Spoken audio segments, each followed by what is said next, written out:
आज हम पढ़ रहे हैं श्रुत सूत्र 6 to 10 चैप्टर। हमने पहले अपनी वीडियो में 5 चैप्टर्स का क्विक रिवीजन लिया है। अगर आपको उनके नोट्स चाहिए तो आप हमसे कांटेक्ट करके बाय कर सकते हैं। चलिए स्टार्ट करते हैं। एक युग को कितने साल का माना गया है? तो 5 ईयर्स का माना गया है। ये क्वेश्चन पूछा गया है तो इसको याद रखिएगा आप। देन इसमें क्या कहा गया है कि काल का भेद कौन सा नहीं है? तो निमेष, उन्मेष, कला, काष्ठा। तो उन्मेष नहीं है, निमेष है।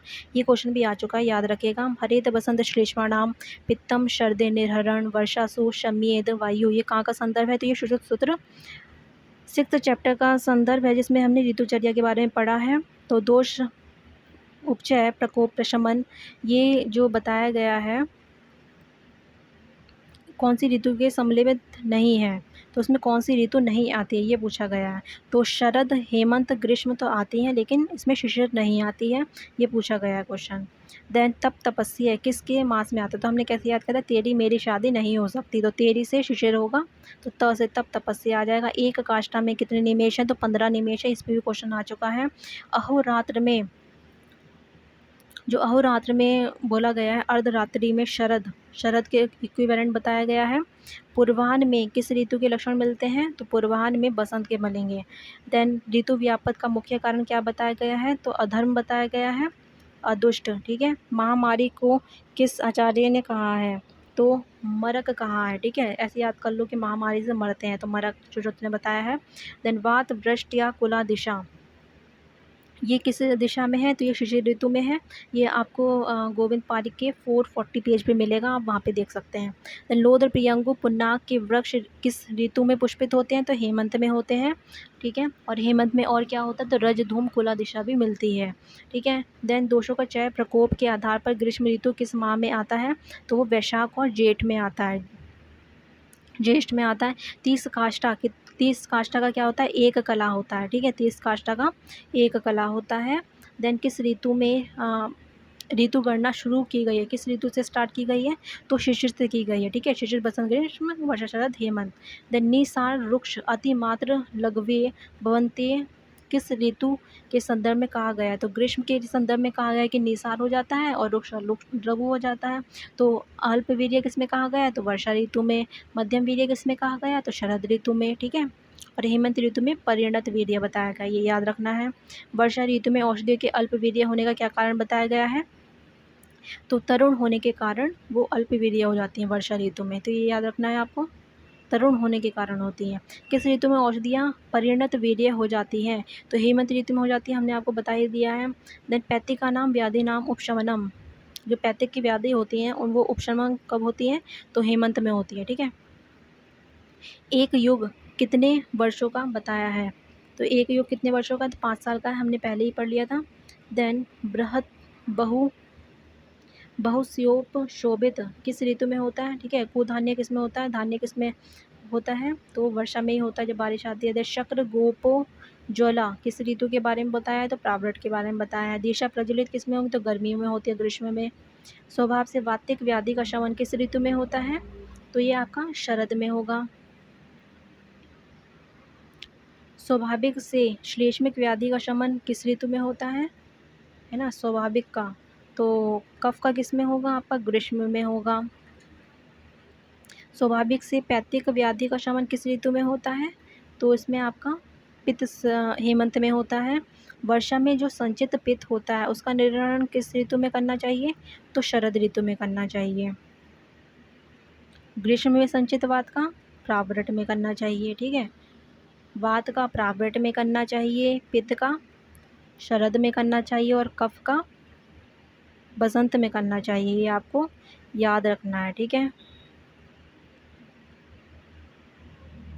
देन नेक्स्ट क्या है इसमें? प्रावृट ऋतु में किस दिशा में वायु बहती है? तो पश्चिम में बहती है। ठीक है। ग्रीष्म ऋतु में किस दिशा की वायु बहती है? ग्रीष्म में प्रावृट में पश्चिम, ग्रीष्म में नैऋत्य, और हेमंत में कैसे याद करता है? NH, तो उत्तर, और SB मतलब बसंत में क्या बहेगी? तो दक्षिण।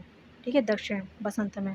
तो हेमंत में उत्तर हमने याद ही कर लिया। प्रत्यूष में हेमंत के अकॉर्डिंग काल दिखेगा आपको। निम्न में से काल के पर्याय नहीं, काल का पर्याय कौन कौन से होते हैं? तो भगवान, स्वयंभू और अनादि सभी होते हैं।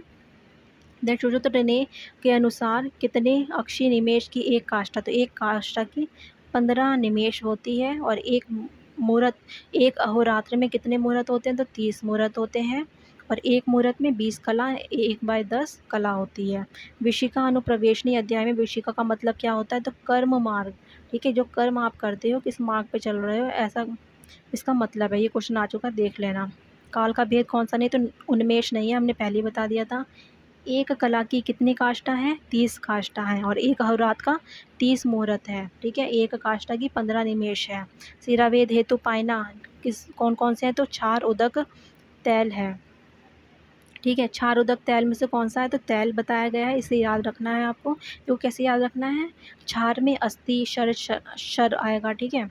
और उदक, उदक मतलब पानी होता है, पानी से हम क्या धोते हैं? मांस धोते हैं, तो मांस से रिलेटेड उदक में आएगा, जो बचा तैल से आएगा। ये क्वेश्चन आ चुका है, देख लेना। चक्षुर इंद्रिय द्वारा किसकी परीक्षा करते हैं? तो शरीर उपचय, अपचय, आयु लक्षण और बल वर्ण विकार, इन सब की हम रक्षा करते हैं। हरेद बसंत श्लेष्मणा पित्त सर्दी निर्हरण वर्षा सुषमेध वायु कहाँ पे मिलता है? तो ये ऋतुचर्या के 6 चैप्टर में ऋतु सूत्र में मिलेगा। देन प्रावृत ऋतु में 2 महीने मिलने से कौन सी बनती है? श्रावण, आषाढ़। ये इंपॉर्टेंट है, देख लेना। कितने वर्षों का एक युग होता है? तो 5 साल का, हम पहले ही पढ़ चुके हैं। षड्विध परीक्षा अंतर्ग पंचेंद्रिय एवं प्रश्न का वर्णन किस आचार्य ने किया है? तो सुश्रुत ने किया है। चैप्टर सुश्रुत सूत्र 10 में किया गया है ये। तो ये आ चुका है क्वेश्चन, देख लेना। आपश्च प्रसन्ना क्षितिम मल प्राया किस ऋतु में होता है? तो वर्षा ऋतु में होता है। देन बाण सप्ताह बंधु काक शासन विराजित किस ऋतु के लक्षण हैं? तो शरद के हैं। भ्रांत चक्र युगला विपर्णा की पादवा किस ऋतु में लक्षण मिलते हैं? तो ग्रीष्म में मिलते हैं। ये लक्षण है, आपको याद करने पड़ेंगे। निसार और रुक्ष किस में होता है? तो ग्रीष्म में होता है, गर्मियों में। चंद्रबल किस में उत्तम होता है? तो सबसे ठंड में ही होगा, तो हेमंत में होगा। एक रहोरात में 30 मुहूर्त होता है, हमने पहले ही पढ़ लिया। एक कला में 30 काष्ठा होती है। देन सूची शुक्र कैसे याद करते? तेरी मेरी शादी नहीं हो सकती। शिशिर बसंत ग्रीष्म, थर्ड पे ग्रीष्म आएगा। देन अर्धरात्रि में क्या होता है? तो शरद होता है, ठीक है। प्रत्युष में क्या होता है? तो हेमंत होता है। ये हमने कैसे याद किया था? एक क्लॉक बना के याद किया था, आप देख सकते हो नोट्स में। किस ऋतु में औषधि और जल अत्यंत लघु और निसार होती है? तो ग्रीष्म में होती है, हमने पहले ही पढ़ लिया है। देन पाल्यती प्रजा, प्रजा को कौन पालता है? तो वायु पालती है। यंत्र दोष नहीं है, कौन सा नहीं है? तो अतिधार यंत्र दोष नहीं है। मृदुमुख, मृदुपाश, वक्र दोष होते हैं, बाकी ये नहीं है। आप्येन एक प्रकारिणी अनेक प्रयोजनानि एक तो मुखानि अभय तो मुखानि किस यंत्र के बारे में बोला है? तो नाड़ी के बारे में बोला है। देन समदंश का प्रमाण कितना? देखो हमने कैसे याद किया था, स्वास्तिक, समदंश और ताल, ठीक है। तो 18, 16, 12 अंगुल का किया था हमने, इसे याद रखना है। तो समदंश पूछा है तो 16 अंगुल हो जाएगा, इसे याद रखना है। देन अस्थि में शल्य निर्हरण किससे करते हैं? हमने अस्थि पे क्या बनाया था? स्वास्तिक, ठीक है। तो स्वास्तिक यंत्र से करते हैं। स्वास्तिक यंत्र का अंगुली कितना होता है? 18 हम पढ़ चुके हैं। यंत्रेष्टव प्रधान कौन है? कंकमुख। और मूढ़ गर्भ है ना, मूढ़ शल्य को भी यही निकालता है। प्रधानतम कौन है? तो हस्त है। कर्णनासा को ताल से निकालते हैं, ठीक है। स्कैप्चुला जो होता है। उपयंत्र, अनुशस्त्र दोनों में सम्मिलित कौन है? तो अग्निशार बाल है ना, 5 हैं ये आपके। अग्निशार बाल, नख और अंगुली, ये आपके 5 होते हैं। भगंतर अर्श यंत्र क्या है? तो नाड़ी यंत्र होते हैं। ताल यंत्र की लंबाई कितनी होती है? 12 होती है। 18, 16, 12 स्वस्तिक, समदंश, ताल। यंत्र के कर्म 24 होते हैं। समदंश यंत्र के प्रकार कितने हैं? तो समदंश 2 होते हैं आपके, ठीक है।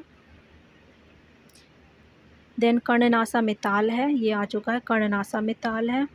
देन यंत्र की श्रेणी में सम्मिलित नहीं है, कौन सा सम्मिलित नहीं है? तो सीवन नहीं होता है। स्वास्तिक, समदंश, ताल, नाड़ी, शलाका उपयंत्र है।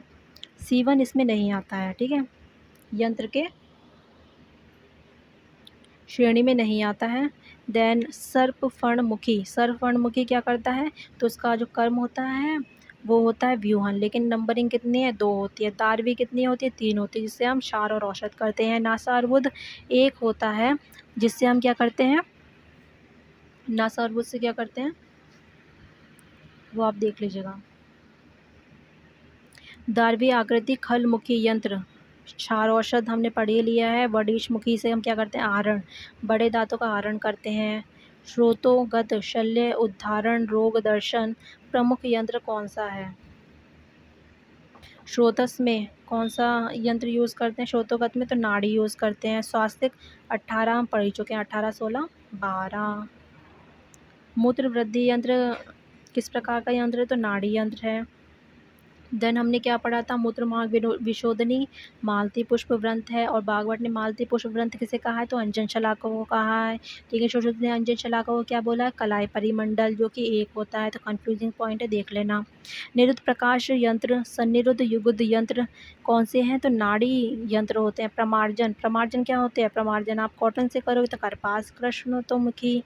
अग्निकर्म क्या होते हैं? 6 इसकी शलाकाएँ हैं, जाम्बव अब्दनी, वादनी और अंकुश वदनी। ठीक है, एक जाम्बुन की तरह, एक अंकुश की तरह। तो 3 3 होगी, 6 टोटल हो जाते हैं। क्वेश्चन आ चुका है इस पर। निम्न में से किसका समावेश यंत्र कर्म में नहीं होता है? तो C1 का नहीं होता है, ये आपको याद रखना है। निम्न में से एक उपयंत्र नहीं है, कौन सा नहीं है? तो जलों का, क्योंकि ये अनुशस्त्र है। क्षार अग्नि बाल हमने पढ़ लिए हैं, 5 होते हैं। जलों को आपको बहुत अच्छे से याद रखना है कि अपयंत्र नहीं होता, अनुशस्त्र होता है। देन यंत्र कर्म में समावेश किसका नहीं होता? C1 का नहीं होता है। यंत्र दोष है, कौन सा है? अति स्थूल, विषमग्राही, असार और भी हैं। ठीक है, वो देख लेना आप, 8 होते हैं।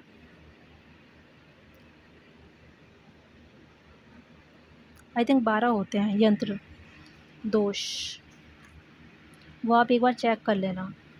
यंत्र दोष 12 होते हैं। करपास का तो हमें पढ़ लिया कि करपास जो होते हैं वो कितने होते हैं? 6 होते हैं, है ना। हम ऐसे याद कर लीजिए कि 6 बार हम क्या करते हैं? कॉटन से साफ़ करते हैं, क्योंकि जिससे बैक्टीरिया ना आए। तो 6 बार प्रमार्जन करेंगे। देन यंत्र कर्म 24 होते हैं। बड़ीष्मुखी शलाका का प्रयोग किस कर्म में करते हैं? तो बड़े का क्या करेंगे हम? बड़े दांतों का आहरण करते हैं। गंडूपद शलाका की संख्या कितनी है? तो गंडूपद का क्या करेंगे? 2 होते हैं। ठीक है, जो ऐषण करता है। प्रशस्त यंत्र कितने हैं? 18 अंगुल होता है। गूढ़ शल्य हम पढ़ चुके हैं, कंकमुखी है। देन विसृतस्य वर्तुलीकरण कौन करता है? तो वर्तन करता है। गलत युग्म कौन सा है? तो ताड़ 2 होती है, नाड़ी 20 होती है, उपयंत्र 28 नहीं। उपयंत्र कितने होते हैं? 25, 24, 25, 28। तो 24 क्या होता है? स्वास्तिक, और 25 क्या होता है? उपयंत्र, और 28 क्या होता है? शलाका यंत्र। तो इसलिए गलत है। त्वक मान सिरा स्नायु में क्या यूज़ करते हैं? तो समदंश, त्वक मान को हम खींच के, दंश से खींच के निकालते हैं। ठीक है, जैसे कोई काट लेता है तो क्या आ जाता है दांतों में? बांस आ जाता है। तो वैसे याद करना है। ठीक है, समदंश के हमने पढ़ ही लिए हैं कि सनिग्रह और अनिग्रह 2 टाइप्स होते हैं। नाड़ी के आपको पता ही है, 2 होते हैं, एक ताल द्विताल। सॉरी, ताल के 2 टाइप्स होते हैं, एक ताल द्विताल। नाड़ी तो 20 प्रकार की होती है, और शलाका हमने पढ़ ही लिया है, 28 प्रकार का होता है। शरपुंग, है ना, पंखा क्या होता है? चलता है, तो चालन हो गया। यंत्र दोष कितने हैं? तो 12 हम पढ़ चुके हैं, और आपके शस्त्र दोष 8 होते हैं। ठीक है, उसमें से क्या होते हैं? आपके 4 जो होते हैं वो कॉमन होते हैं। ठीक है, वो आप पढ़ लेना। अति स्थूल, अति ह्रस्व, और क्या होता है? अति स्थूल होता है, अति ह्रस्व होता है, अति दीर्घ होता है, वक्र होते हैं। ये 4 जो है कॉमन है इसमें, यही आपको याद रखना है। देन शल्य निर्हरण की दृष्टि से सर्वश्रेष्ठ यंत्र कौन सा है? कंकमुख। ठीक है, क्योंकि वो मूढ़ में भी यूज़ होता है और कोई व्याधि नहीं करता है। प्रशस्त यंत्र की 18 अंगुल है। सर्प में विष होता है, तो व्यूहन हो गया। मसूर दल मात्र शलाका क्या करती है? तो श्रोतोगत शल्य में यूज़ होती है। ऐसे ही हमने क्या पढ़ा था? या नाड़ी यंत्र के बारे में पढ़ा था, जो श्रोतों में यूज़ होती है। ताल कितने हैं? तो 16, 8, 18, 16, 12। आकृति भेद से यंत्र के प्रकार 6 हैं। देन नेक्स्ट इसमें हम पढ़ेंगे उपयंत्र कितने होते हैं? 25 होते हैं, पढ़ चुके हैं हम। और इसमें सब रिपीटेड क्वेश्चन आ रहे हैं, 1 मिनट रुकिए। मन शरीर की बाधा पहुंचाने वाले कौन से हैं? तो शल्य होते हैं। कुल यंत्र कितने हैं? 101 होते हैं। ठीक है, और शस्त्र कितने हैं? 20 होते हैं। जो बाहर से दिखाई देता है उसमें सिंक मुख यूज़ करते हैं, गुड़ में कंक मुख यूज़ करेंगे। मालती पुष्प व्रंत मूत्र मार्ग विशोधनी पढ़ चुके हैं हम। ठीक है, देन नेक्स्ट इसमें है, एक्चुअली इसमें रिपीटेड क्वेश्चन आ रहे हैं, इसलिए देखना पड़ा, हाँ। एक इसमें क्वेश्चन अच्छा आता है कि जो कि मसूरी, अर्ध-मसूरी, केशकी, अर्ध-केशकी, तो BL V2C, ठीक है? B से भेदन है, L से लेखन है, V2 से व्यधन और विस्रावण है और C से छेदन है। ऐसे याद करेंगे आप BL V2C, फिर मसूर, अर्ध-मसूर, मसूर, फिर केशकी, अर्ध-केशकी, तो ऐसे आपके आंसर निकलेंगे। तो हम शुरू करते हैं। छेदन में क्या करते हैं, तो अर्ध-केशकी, ये आ चुका है।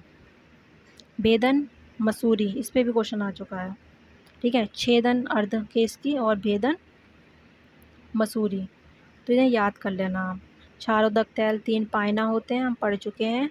अब यहाँ पे देखो ये वृक्ष है ना, जो वृक्ष हैं जो कि नेत्रवर्धन रोग में यूज़ होते हैं, तो गोजी हवा, शेफालिका और शाक पत्र यूज़ होता है। बेतस पत्र व्यधन में यूज़ होता है, कुश पत्र विस्रावण में यूज़ होता है। और कौन सी मुख ऐसे याद करो, अंतर आंटी शरीरी मुख जो है वो विस्रावण में है, व्रीहि मुख व्यधन में है। इसमें कन्फ्यूज़न होगा आपको। फिर क्या याद करना है आपको कि जो आपका वडिश है वो शस्त्र और यंत्र दोनों बताया डल्लर ने, ठीक है? ये सब हम पढ़ेंगे अभी। लेखन अर्धमसूरी है, हम पढ़ चुके हैं VL V2C। अनुशस्त्र कितने हैं, 14 हैं, ये आप देख लीजिएगा। कुठारी का कूटते किसे हैं, सुई से वेधन करके कूटती है ना वत्स की बहू, तो वैसे हमने ट्रिक बनाई थी, अरे वत्स बहू ने सुई से वेधन कर कर कूट दिया, है ना। एषणी कितनी है, तो एषणी 8 अंगुल होती है। वैसे ही नख शस्त्र भी 8 अंगुल होता है।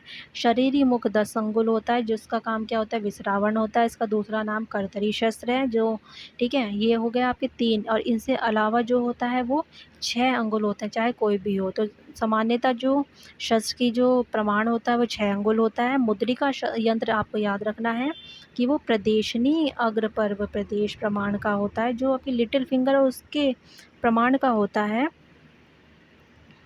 देन एक क्वेश्चन आया था कि पायना का 3 विधि है, क्षारोदक तैल, ये आया था एक कथन। दूसरा आया था तैल पायना मांस छेदन हेतु किया जाता है, तो ये गलत है। मांस में तो हम उदक यूज़ करते हैं, ठीक है? तैल में तो हम सिरा स्नायु यूज़ करते हैं, तो वो देख लेना आप। ये कन्फ्यूज़ होते हैं कि क्षार उदक तैल, अगर क्षीर दे दिया तो गलत हो जाएगा। सूची शस्त्र किस कर्मों में यूज़ होते हैं, सुई से हमने पढ़ लिया था, वेधन करेगी, और क्योंकि इसमें क्या है, सीवन भी करती है, ठीक है, और विस्रावण भी करती है, तो आपको ये याद रखना है, 3 काम करती है। देन विस्रावण के लिए क्या है, विस्रावण हमने पढ़ ही लिया है कि मुख अंतर आंटी मुख, ये क्या होंगे आपके शरीरी मुख, विस्रावण करेंगे। लेकिन व्रीहि मुख जो होता है व्यधन करता है, याद रखना है। और वेधन, ठीक है, वेधन कर्म के लिए कौन सा यूज़ नहीं होता है, कुठारी का, वेतस, आरा या अंतर्मुखी, तो उसमें से अंतर्मुखी नहीं होगा। अरे बस बहू ने उसे कूट दिया। आहरण किसका करेंगे, बड़िश दंतमुखी का। जब हम शस्त्रम करते हैं तो मूल भाग से किसको पकड़ते हैं, ठीक है, मूल भाग से कैसे पढ़ेंगे, आरा, एषण और करपत्र को। नक वृंताग्र से कैसे पकड़ते हैं, तो जिसका आहरण कर रहे हैं, बड़ेश और दंत शंकु का।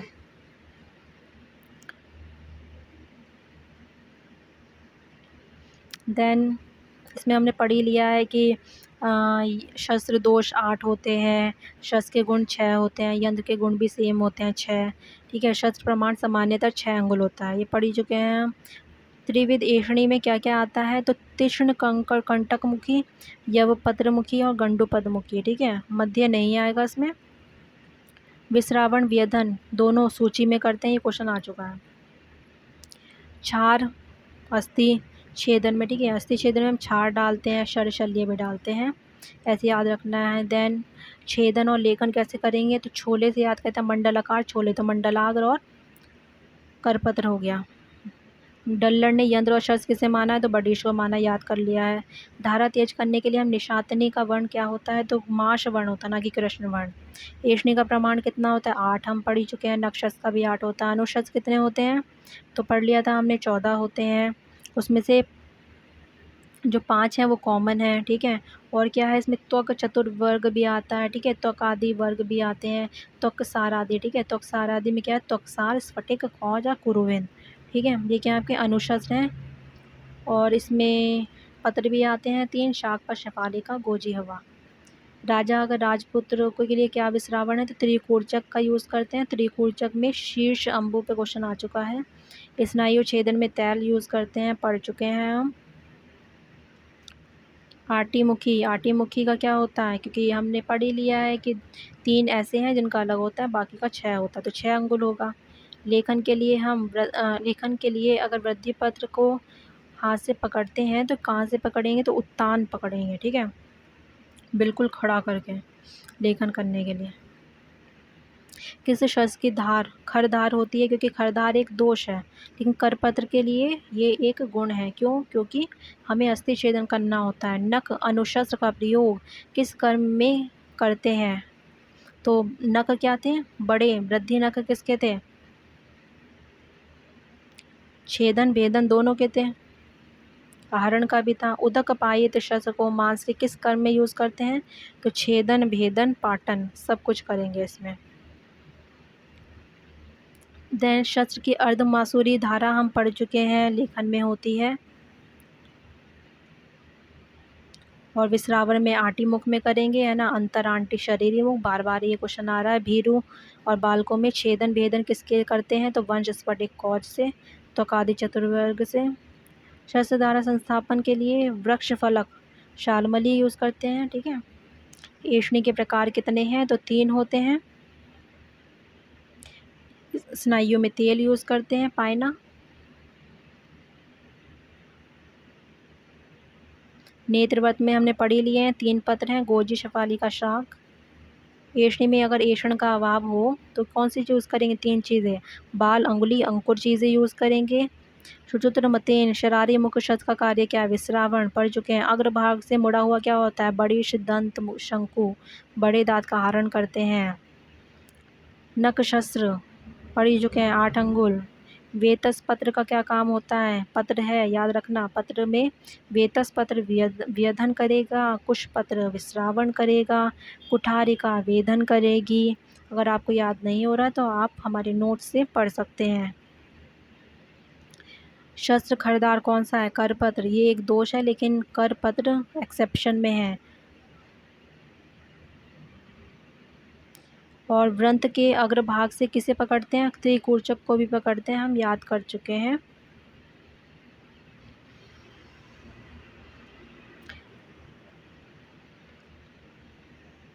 शरशल्य अस्थि प्रदेश में छेदन किससे करेंगे, तो छार से करेंगे।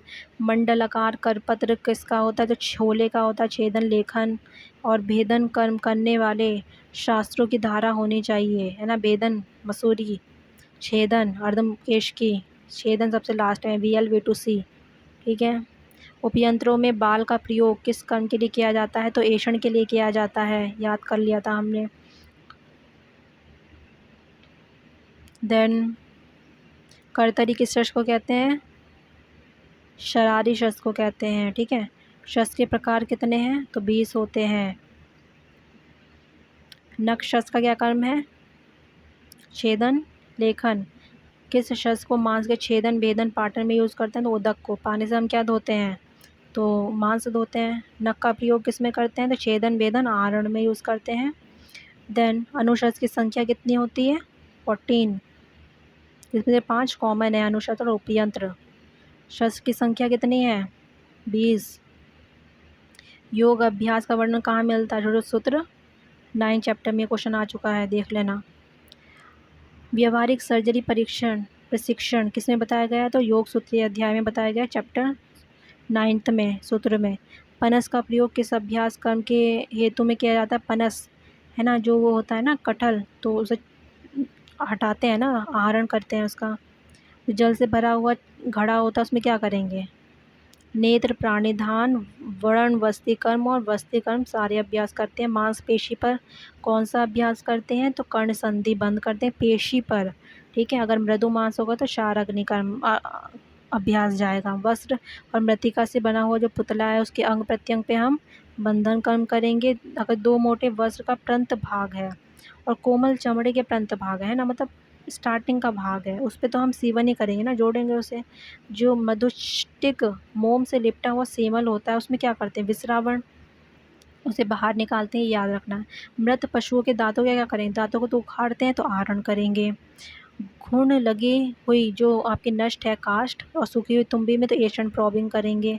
मुलायम मृदु मांसखंड में अग्निशार, पुष्प फल अलाबों में कलीकंद में छेदन करते हैं, भेदन में उत्पल और मृत पशु सिर में वेदन करते देख लेना से। बिल्व फल मज्जा का आहरण करते हैं क्योंकि हार्ड होती है। छेदन कर्म किस में करेंगे, त्रपुस में, कलीकंद में, ठीक है, जो हमने उत्पल वगैरह में पढ़ा था। तो उत्पल में और क्या करेंगे, कर्णबंधन, वेदन और ऐषण करेंगे। अगर एक चीज़ पूछी जाए तो ऐषण करते हैं। सरोम चर्म में लेखन करेंगे। बस्ती और प्रसेवक में कौन सा कर्म करते हैं, तो वेदन कर्म करेंगे। बस्ती प्रदेश में हम पढ़ चुके हैं वेदन कर्म। कर्ण संधि बंधन उत्पल नाल में भी करते हैं और मांसपेशियों में भी करते हैं। विशिका हेतु वैद के गुण कौन से हैं, तो अधिगत तंत्र, दष्ट कर्मता, राज नो ज्ञाता। विशिका प्रवेशनी में विशिका का मतलब कर्म मार्ग होता है। जामुन के फल के समान मुख वाली शलाका 3 होती है जो अग्निकर्म में यूज़ होती है। अरिष्टलिंग की परीक्षा हम घ्राण इंद्रिय से करते हैं। 1 वर्ष पुराना व्याधि जो होता है वो असाध्य होता है। रोग ज्ञान के उपाय कितने बताए गए, तो 6 बताए गए हैं। 5 श्रोतोइंद्रिय प्लस प्रश्न। षड विधो ही रोगाणाम विज्ञानोपाय किस अध्याय में बताया गया, तो विशिकानुप्रवेशनी चैप्टर षोडश सूत्र 10/4 में बताया गया है। रोग परीक्षा के प्रकार 6 होते हैं, तो ये आपको याद रखना है। तो हमारा ये क्विक रिवीजन हो चुका है। अगर आपको उनके नोट्स चाहिए तो आप हमसे कांटेक्ट कर सकते हैं। हमारे टेलीग्राम पे आप हमें कमेंट करके पूछ सकते हैं। Thank you.